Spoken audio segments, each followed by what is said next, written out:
I know a group of you may have been wondering, what are you going to say again? We have been hearing it. If you are a biblical student here, if you are a Christian, 2 Peter, I think there's somewhere in 2 Peter that said that even though you have been hearing this, it is also very important that I mention it to you, so that if you are standing, you will not fall, and if you are falling, you will stand up. And it is also further clarified by a life coach called Zig Ziglar. He said, repetition is the mother of learning, father of action, and architect of the foundation of commitment. That whatever you repeat, you commit to. Tell your neighbor, whatever you repeat, you commit to. You know, a whole lot of us, it is when we hear something like 7 times before we even understand once. So to repeat what you have heard before is not a bad thing, right? Tell your neighbor it's not a bad thing. Now, go with me into this conversation. What biological sciences represent in our world today. It is not going to be the usual thing you see in the classroom. It represents more than academic pathway. It embodies bridge between scientific discovery and real world solution. At the center of the world's greatest problems and the world's greatest opportunity. Beyond the classroom, what you are being introduced to, because in the classroom you may have a narrow mind of what this opportunity is going to bring. Prof has given you all the other opportunities that are there for you, but I want to speak from the industrial point of view. What is expected of you? Your true education after you have graduated from here is when you have been able to see all the curiosity and transform them into capability. Anytime they tell you about Krebs cycle or taxonomic classification, how this become capacity is what you are going to see in the industrial space, and it must be how these wonders become wisdom to you, and how this knowledge that you are going to acquire, you must be able to transform them into actionable action. Education beyond the classroom liberates your mind from constraint of ignorance and empower you to solve real world challenges. And you may not know, from what we have seen outside here, we are still having short supply of biological scientists because the problem is huge out there. And that is why what you are going to become, you're going to translate your knowledge into innovations that will improve life, protect our environment, and create sustainable solutions for future generations. I've talked about where you stand between human teaming problems and human solution. You are the only one. You are the only discipline that can bridge that gap. For instance, anytime we talk about photosynthesis in the classroom, what comes to your mind in the classroom is chlorophyll and carbon dioxide, right? But in the real world, you are going to unlock how this transforms into renewable energy. That is what you are going to do. So the darkness that we have, you know, Nigeria is still one of the darkest countries in the world in terms of electricity.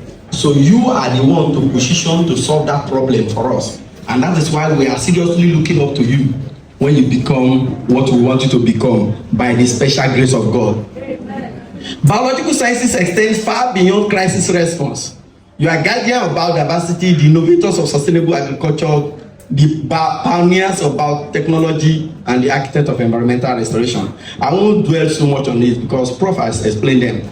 But one thing you can reconnect with this is that when COVID-19 struck, our life was redefined.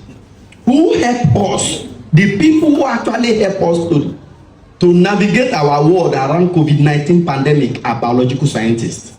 So your job is ever needed and is still much more needed, because the person who even discovered the variant and the procedure of transmission and everything around COVID-19, they are all biological scientists. So don't ever look down on yourself. You are part of the most important discipline in the world today. Put you a round of applause for yourself.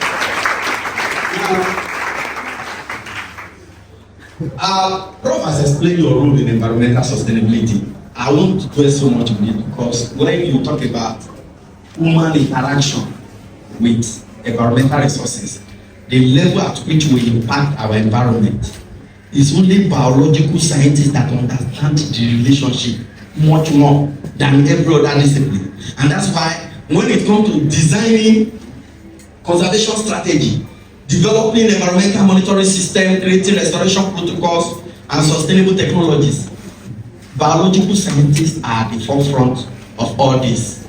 In terms of resource management, when you talk about fisheries and other agricultural products, the other time when I was in Dubai, for the first time in Dubai, through your interventions, I mean biological scientists, I now discovered that there are oranges that don't have too many seeds in it. Seedless oranges because of you. When you fully become biological scientist, like you are on the course now, on the pathway, I believe strongly that you are going to help us to reduce this level of food shortages in the country, and our healthcare system that is at the lowest level, you are still going to be part of the reform. So that is why I can tell you that there is still more work for you to be done. And now we explain how you are going to help to solve this problem. Even though Prof opinions of you looking for opportunity abroad, there is only one problem for you because your job is to come and solve problem. And it is when you solve problem that you make money. Because there is a pathway, only one pathway that money flows. Money flows to those who make impact on those who have money. So if you want more money, make more impact. Tell your neighbor, if you want more money, make more impact. So make more impact. Now, from laboratory to marketplace, we are talking about how to commercialize your skill. Academic achievement is very, very important. You see, that's your script. That's your transcript is very, very important to all of us, including your parents. That is the B pluses and the rest of them. Very, very important. You know what? They are the foundation upon which your industrial relevance will sit. Industrial relevance will sit on that very foundation that you have built. Because that's why the Bible said when the foundation is destroyed, what can the righteous do? So what you are doing here, you are building a very solid foundation.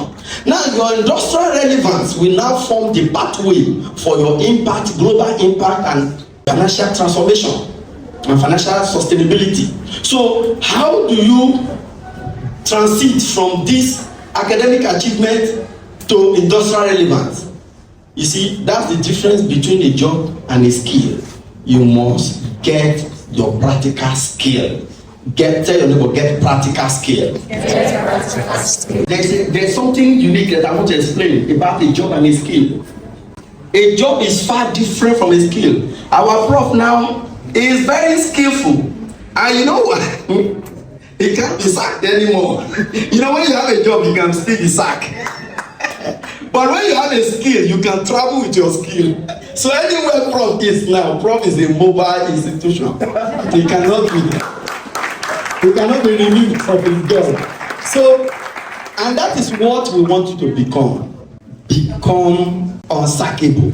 And that is why you have to acquire skill. We talk about understanding marketing, developing practical systems. Okay, that's what I just...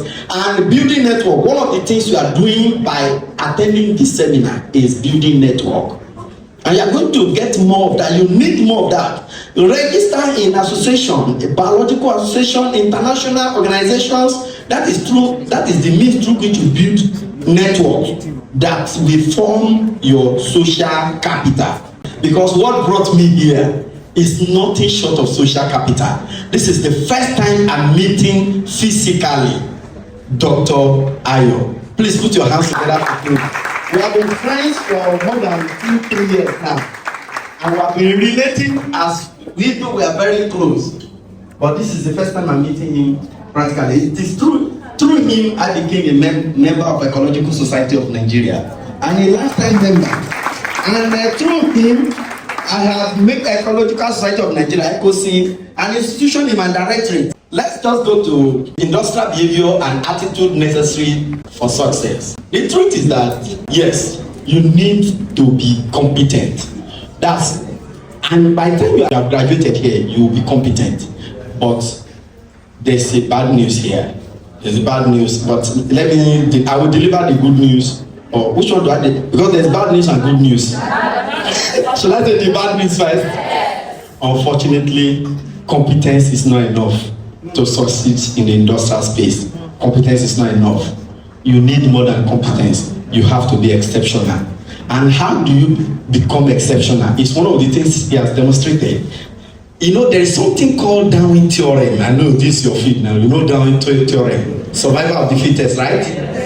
That law has changed you in the industry. In the university, it's still very valid. But in the industry, it's no longer survival of the fittest. Of the connected. Do you know why? The fittest has changed. Who is the fittest? The species that is adaptable to changing circumstances is the fittest. Because the circumstances are changing in the industrial space. So the species that is adapting fast to the changing circumstances is the fittest. And who are those species? Those who are committed to continuous learning. Continuous learning. I'm just emphasizing what Prost has said. You know, the professors, they have said all the details, so I don't need to say it because they have said it, but I can only re-echo. You know, I told you repetition is the mother of learning, right? So if I repeat it, will make you understand what Prof has said. Now we talk about problem solving orientation. Every difficult situation you encounter today will become something that will feed you tomorrow.